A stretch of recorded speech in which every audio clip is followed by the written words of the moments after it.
I'm 34 years old and my wife is 31. We've been married just over 8 years and have been a couple for 10.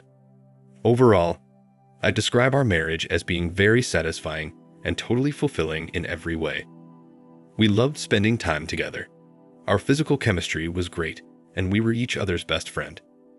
I trusted my wife with my life as did she with me. Notice how I'm describing everything in the past tense.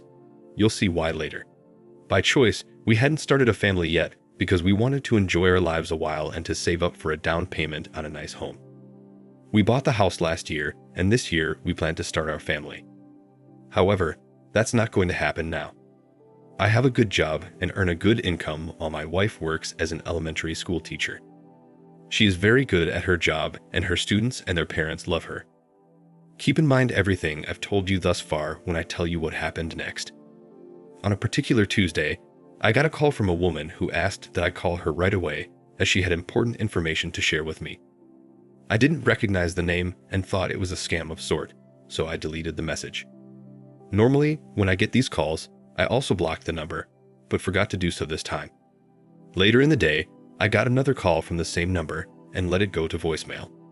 In the message, the woman explained she was the spouse of a former coworker of my wife who had recently passed away. She said she had some very important information to share with me and to call her right away. I didn't recognize either of their names, but thought perhaps she was just trying to get a hold of my wife to tell her of his passing. I closed the door to my office and called her from my personal cell phone. She answered right away and didn't waste any time telling me what she had to say. She first explained who she was and then went on to tell me her husband had recently passed away from the Big C after battling it for over a year. I offered her my sympathies, wrote down his name, and said I would advise my wife of his passing. She cut me off and said that's not why she called. She then explained that while under hospice care and near the end of his earthly time, her husband confessed that he had a 3-year affair with my wife from mid-2015 through the summer of 2018. Hearing this sent cortisol rushing through my body and my heart started racing. I was stunned by her statement and fell silent, struggling for words. After regaining my composure, I asked her if perhaps he was just hallucinating from the medication. She told me she was absolutely sure, as she later found hundreds of messages between them on his laptop. There she also found a disturbing video they made of their final encounter, which occurred on the 17th of August, 2018. As she spoke, I just kept telling her I didn't believe it. I asked her to send me proof and gave her my personal email account. She proceeded to copy and send me several of the most damning messages between them, but the video was too large to be sent through mail or via text. I asked her if she had a jump drive. She didn't, so she ran out and bought one. When she got back, she called me, and I led her through the process to copy the video to the drive. The next morning, she overnighted the drive to my office, and I got it Thursday morning. I brought my personal laptop with me to the office that day for the sole purpose of watching the video. I put the thumb drive in and hit play and couldn't believe my eyes. There was my wife and this gangly-looking guy I'd never seen before doing things I can't describe here. I'll just say it was horrifying. Some of the things they did were not just disgusting, they were unsanitary. In the 29-minute video, they were both very vocal, laughing with pleasure and clearly enjoying themselves. It was sickening.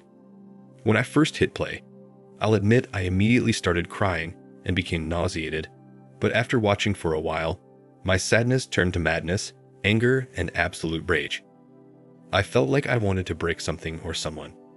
Thankfully, my wife wasn't around when I watched it, as I don't know what I'd have done if she was. It's now 7:09 p.m. on Thursday evening, and I've been typing out this post for the last hour and a half. I called my wife earlier this afternoon and told her I was going out for dinner with clients. I occasionally have to do this for work, so she bought my story. As far as what I'm going to do, I'm not totally sure, but I'm strongly leaning towards divorce. There's no way I could force myself to stay with her, and I'll never be able to forgive her. In fact, after what I saw her doing, I really don't want to get near her without wearing personal protection equipment. I'm not kidding about that either. Also, the fact that the video is 4 years old doesn't matter. She cheated on me, and I cannot accept that. Now, here's where I'd like your opinion. Should I confront her with the evidence and give her a chance to explain, or should I just go straight to an attorney and serve her divorce papers. I haven't informed anyone else about this yet, as frankly I'm too ashamed. That's why I've come here to discuss this anonymously and get your feedback. I promise to read all comments. Now for the first update. I just wanted to give a quick update on where things stand. After grabbing some dinner on Thursday evening, I finally went home and acted normal with my wife. Thankfully, I was able to keep my distance from her, and she didn't attempt to initiate closeness. On Friday, I took the day off and met with a divorce attorney after conducting extensive research online. I presented the attorney with the evidence, including the video. She explained to me that while my wife clearly violated the vows of matrimony, it will have no effect on the outcome of the case. I asked her how so, and she explained that our state is a no-fault divorce state, which basically means either party can pull the plug at any time without fault being placed, no questions asked. I asked her how is that possible, and she told me it's the law. She said we can all thank Ronald Reagan for starting this back in the late 60s when he was governor of California. She said he was the first governor in the nation to sign this into law, and since then, a number of states have followed suit. I was surprised to learn this, as I always thought he was one of our best presidents, but now I'm not so sure. That doesn't change anything though, as I'm still going forward with the divorce. It just means that I'll come out of this ordeal a lot poorer. The thing I'm still wrestling with is whether to confront her or just wait to have her served. I want to wait, but I don't think I can hold out much longer. It was really difficult being around her the past 2 evenings, and I'm not looking forward to seeing her tonight. It's Saturday morning, and I'm writing this as I sit outside a coffee shop just down the street from my house. I told my wife I needed to reply to some work emails and was headed down here to do it, which I do on occasion.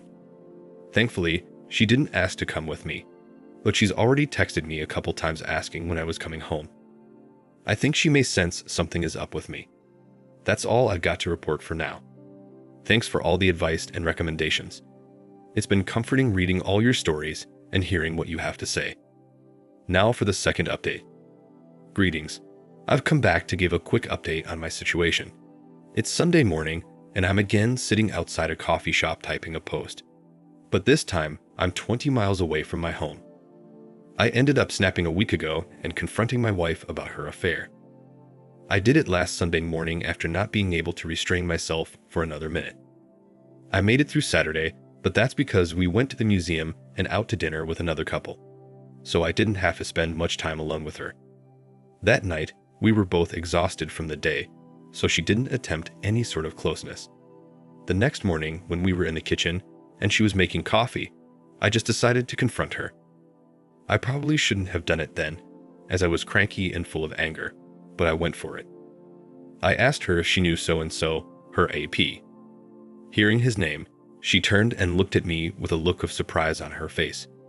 She first said no, but then said yes, he was a science teacher at the junior high. I had my tablet in front of me and said I just read where he passed away from the Big C. She said that's terrible, he was so young. She continued on, saying she didn't know him well, but knew he had a wife and a son.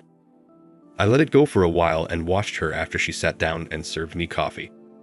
She was on edge and nervous and started looking at her smartphone. I let a few minutes go by and then asked her if she ever had done any work with this guy. She looked at me in frustration and said no, then asked why I was asking her about him. I said, "Are you sure about that?" And she said yes, she was sure, and acted like I was crazy for asking. By this time, I was tired of dancing around the subject, so I came right out and told her I knew otherwise. I told her I had proof that she and this guy had a 3-year affair and she needed to tell me everything right now. She asked me what I was talking about, and I told her she knew exactly what I was talking about and to stop playing dumb. With this, she started crying and asked me how I knew. I said that wasn't important, but I told her I had all their love messages. She then tried gaslighting me and saying those messages were just them role-playing a fantasy, and that they never took things any further. I stopped her and asked her to repeat herself, and again, she said they never had physical contact. I then pulled up the video of them together and hit play, and she lost it. She went from denying anything happened to apologizing and saying it all happened 4 years ago, and she's a different person now. After that, I got up from my seat and walked out to the patio, and she followed behind me. She was crying and begging me to talk to her, but I told her I wanted to be alone. She then started crying loudly and raising her voice, saying please, please. With this, I stepped back into the house as to not cause a scene in our neighborhood. By this time, I was really getting angry and went into the bedroom and started packing. She tried pulling me away and hugging me to prevent me from doing so. I told her if she didn't let me go, I would send the video to her parents. After hearing this, she quickly released me and laid on the bed crying and saying she was so sorry. I finished packing and headed out the door. She asked where I was going, and I told her I'd be staying in a hotel for a while. I left her crying there and drove away. I drove over here to the same coffee shop I'm sitting at today, which is just down the road from my office. I then made a reservation at the hotel across the street and spent the rest of the morning here as I contemplated my next steps. During the entire time, my wife was relentlessly calling and texting me, but I didn't respond until I checked into the hotel at 3 p.m. It was then I answered one of her calls, and we talked for nearly 2 hours. I told her I was going to divorce her, and she should prepare accordingly. She spent the rest of the time pleading with me and trying to change my mind. During the conversation, I asked her to explain her relationship with her AP. She told me they both shared a particular disgusting fetish, nothing more. She said their physical acts meant nothing emotionally, and then tried proving this to me by body shaming the guy. She told me you can see from the video how unattractive and emaciated he was. She said that obviously I could see that she would never leave me for him, and that their meetups were just to satisfy the fetish they both had, which she claims to no longer have. I responded by telling her she has serious mental problems and should see a doctor about it. I probably shouldn't have said that, as she immediately lashed onto that statement and admitted she probably was insane for doing what she did. She then transitioned to telling me it all happened over 4 years ago, and that she's never once even thought about being with anyone else since. I countered and told her the only reason she ended the affair is that her AP moved 5 hours away to take a position in another school district. She then tried telling me she ended the affair way before that, but I told her she was lying because the video was recorded the day before he and his family left town.